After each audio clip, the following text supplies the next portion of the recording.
আসসালামু আলাইকুম ভাই ব্রাদারগণ। আজকে একটা গল্প বলবো। গল্পটা হচ্ছে, আমি যখন ক্লাস 7-এ পড়তাম, তো আমি স্কুলে ক্লাস 1 থেকে পড়তাম। তো আমি 7-এ মানে অলমোস্ট 7 বছর হয়েছে। তো একটা ক্লাস ক্যাপ্টেন নির্বাচনের জন্য স্যার বললেন যে তোমরা একটা ক্লাস ক্যাপ্টেন নির্বাচন করো।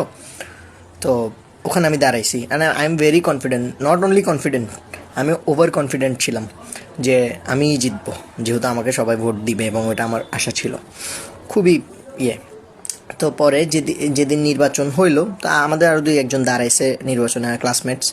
তো যেদিন নির্বাচনটা হলো, সেদিন 55 থেকে 60 জনের মতো অ্যাটেন্ডেন্স ছিল। আমি দেখলাম আমার খুবই অল্প ভোট হয়েছে, মানে 15-20টার চেয়ে বেশি ভোট হয়নি।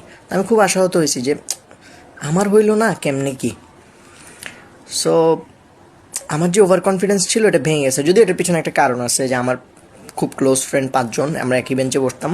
ওরা অন্যদেরকে হুমকি দিছিল যে তোমরা অনেককে ভোট দিবা না, যাতে ওরা হয়তো চায় না যে আমি নির্বাচনে যাই বা ক্যাপ্টেন হই বা যাই হোক।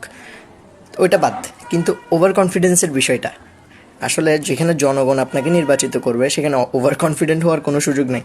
And you know the context.